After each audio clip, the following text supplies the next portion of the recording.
ഉഴവൂർ വിജയൻ സ്മാരക പുരസ്കാരം മുൻ സ്പീക്കർ വി.എം. സുധീരൻ ഏറ്റുവാങ്ങി. ഉഴവൂർ വിജയൻ്റെ 7ാമത് ചരമവാർഷിക ദിനമായ ഇന്ന് കോട്ടയം ദർശന ഓഡിറ്റോറിയത്തിൽ നടന്ന ചടങ്ങിൽ NCP ദേശീയ വർക്കിംഗ് പ്രസിഡന്റ് PC ചാക്കോ പുരസ്കാരം സമ്മാനിച്ചു. രാഷ്ട്രീയത്തിൽ എതിരാളികൾ ഇല്ലാതിരുന്ന പ്രിയ നേതാവ് ഉഴവൂർ വിജയൻ്റെ ഓർമ്മകൾ അലയടിച്ച വേദിയിലാണ് പുരസ്കാര സമർപ്പണ ചടങ്ങ് നടന്നത്. മന്ത്രി AK ശശീന്ദ്രൻ സമ്മേളനം ഉദ്ഘാടനം ചെയ്തു. മതേതര ജനാധിപത്യ ശക്തികളുടെ ഒന്നിപ്പ് അനിവാര്യമാണെന്ന സന്ദേശമാണ് വിജയൻ്റെ ചരമവാർഷിക ദിനത്തിൽ ഓർമ്മിക്കാനുള്ളതെന്ന് അദ്ദേഹം പറഞ്ഞു. കേരള രാഷ്ട്രീയത്തിൽ സവർണ ഹൈന്ദവ ഫാസിസത്തിന്റെ ചാലുകൾ ഒഴുകി തുടങ്ങി എന്നതാണ് അതിൽ പഠിക്കേണ്ട പാഠം. വിജയനെ പോലെ പ്രഗത്ഭനായ ഒരു രാഷ്ട്രീയ നേതാവിനെ സ്മരിക്കുമ്പോൾ ആ രാഷ്ട്രീയ സാഹചര്യങ്ങളെ അതിജീവിക്കാൻ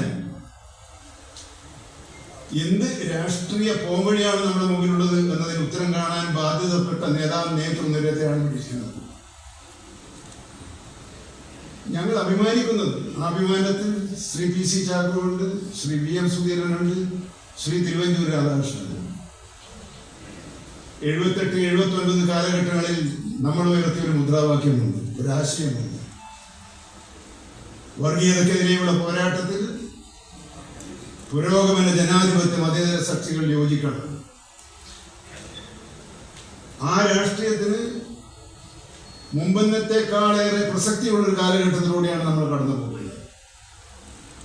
ആ പ്രസക്തിയുള്ള രാഷ്ട്രീയത്തിന്റെ പ്രചാരകനും സംഘാടകനുമായി മാറാനാണ് ഉഴവൂർ വിജയന്റെ മനസ്സ് നമ്മളോട് അഭ്യർത്ഥിക്കുന്നത്. അഡ്വക്കേറ്റ് KR രാജൻ അവാർഡ് ജേതാവിനെ പരിചയപ്പെടുത്തി.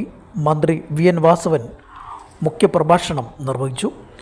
തിരുവഞ്ചൂർ രാധാകൃഷ്ണൻ MLA അനുസ്മരണ പ്രഭാഷണവും നടത്തി. തോമസ് K. തോമസ് MLA, മുൻ MP സുരേഷ് കുറുപ്പ്, CPI ജില്ലാ സെക്രട്ടറി BB ബിനു, സംവിധായകൻ ജോഷി മാത്യു, CPM സംസ്ഥാന സമിതി അംഗം അഡ്വക്കേറ്റ് K. അനിൽകുമാർ, NCP സംസ്ഥാന vice president Lathika Subhash, KPCC secretary advocate Tomy Kallani, Benny Mailadoor, PK Anandakuttan, Babu Kappakkala തുടങ്ങിയവരും സംസാരിച്ചു. News bureau, Kottayam.